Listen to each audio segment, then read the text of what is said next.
Welcome back to Martial Mind Bodybuilding, the podcast where we dissect the art and science of building muscle and sprinkle in just enough humor to keep it interesting. Today, I'm diving into something every aspiring bodybuilder needs to master: how to coach yourself to become a bodybuilder. No personal trainer, no problem. You can still transform yourself, and I'm living proof of that. Stick around for tips, strategies, and some of my own stories about how I sculpted my physique, one rep, one mistake at a time.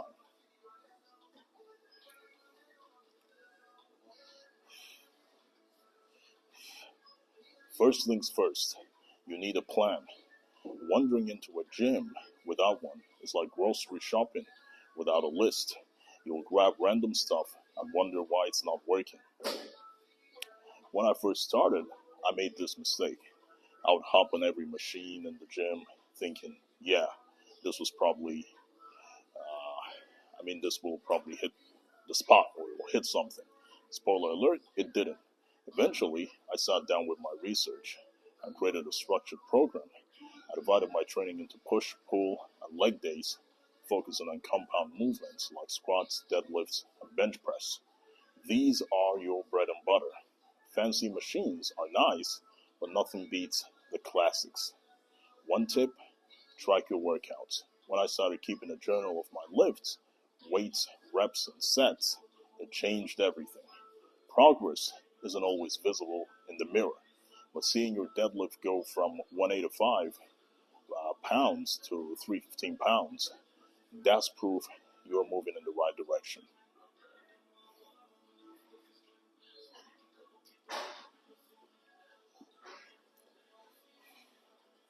When I first began, I thought I was pushing myself. I'd do 10 reps and stop because the set felt kinda tough.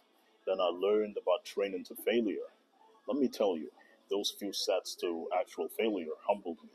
My muscles were screaming, my ego was crushed, but my gains skyrocketed. Intensity doesn't mean destroying yourself every workout. It means knowing when to push and when to back off.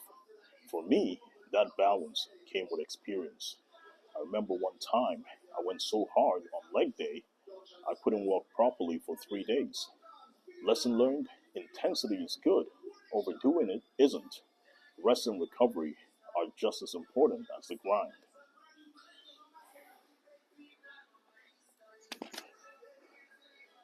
Now, let's talk about food, because what you eat is just as important as how you train. In the beginning, I was a classic bro diet guy: chicken, rice, broccoli, repeat. And while that worked for a while, it got boring. Eventually, I learned to mix it up: steak, eggs, potatoes, oats, fish, veggies. Variety is key to sustainability. One thing that really clicked for me was meal prepping. I'd spend Sundays cooking up a week's worth of meals. It saved time, kept me on track, and made it way easier to hit my macros. Speaking of macros, if you're not tracking them, start today.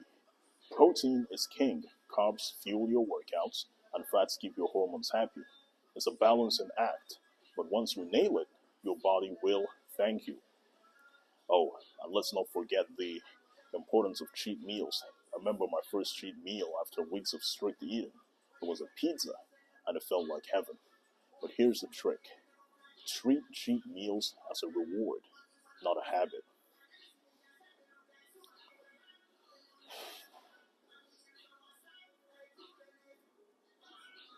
Bodybuilding is as much a mental challenge as a physical one. There were days when I didn't feel like training, days when progress felt slow, but I kept going. Why? Because I had a vision of the physique I wanted, and I wasn't going to let short-term feelings derail long-term goals. One of the biggest lessons I learned was to embrace the grind. There's no instant gratification in bodybuilding. It's about showing up day after day and trusting the process. Um, when I first started, I would look in the mirror every week, hoping to see massive changes. They didn't come overnight. But after months and years of consistency, I started seeing the results I dreamed of.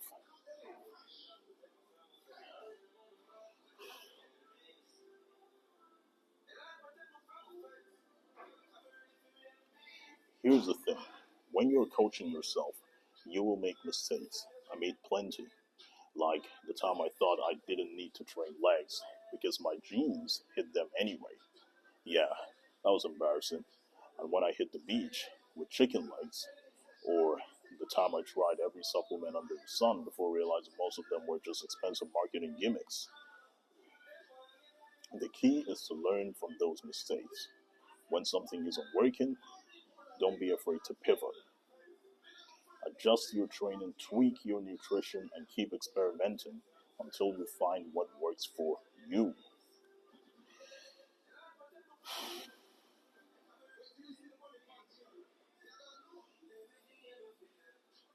Finally, don't forget to celebrate your progress. When I hit my first 225-pound bench press, you'll think I won the lottery, the way I was acting.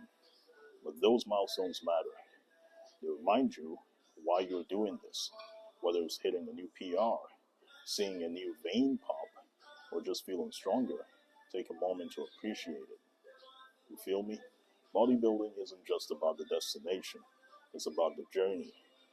And if you can learn to love that journey, you already win.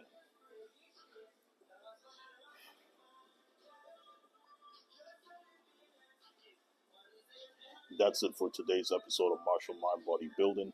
Coaching yourself to be a bodybuilder isn't easy, but with the right mindset, plan, and willingness to learn, it's absolutely possible. I'm proof of that. If you're enjoying this podcast, hit the subscribe button, share it with a friend, and let me know your biggest bodybuilding struggles. I might just tackle them in a future episode.